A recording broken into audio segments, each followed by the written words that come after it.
बुद्धिमान राजा की कहानी। सालों पहले एक नगर में एक बुद्धिमान राजा राज्य करता था। उनकी बुद्धि और होशियारी की चर्चा दूर दूर तक थी। राजा कभी भी बिना सोचे समझे कुछ नहीं कहता और न ही किसी आरोपी की बात सुने बिना उसे सजा सुनाता था। उसकी बुद्धिमत्ता के चर्चे सुनकर आसपास के राजा, रानियां और राजकुमारी आदि उनसे जलते थे। इसी जलन के चलते सभी उस राजा की बुद्धिमत्ता की परीक्षा लेने के लिए नए नए तरीके अपनाते थे। हर बार राजा दूसरे राज्य के शासकों द्वारा ली गई परीक्षा में खरा उतरकर खुद को होशियार और योग्य राजा साबित करता था। एक दिन राजा की परीक्षा लेने के लिए एक राजकुमारी आई। उसके हाथों में दो फूलों की माला थी।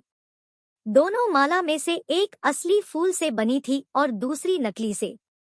उन दोनों मालाओं को देखकर उनका ये भेद बिल्कुल पता नहीं चल पाता था।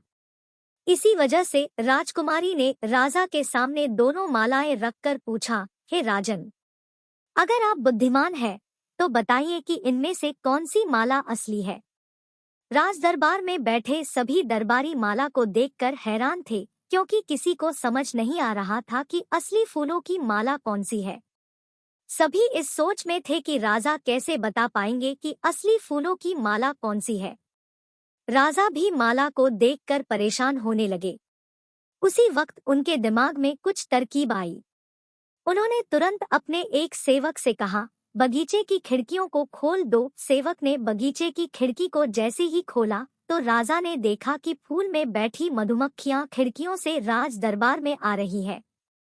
वो कुछ देर मधुमक्खियों को ही देखते रहे। जैसे ही एकाध मधुमक्खी एक फूल की माला में बैठी, वैसे ही राजा ने कहा कि अब मैं बता सकता हूँ कि असली माला कौन सी है। राजा ने तुरंत उस माला की तरफ इशारा किया जिस पर मधुमक्खी बैठ रखी थी।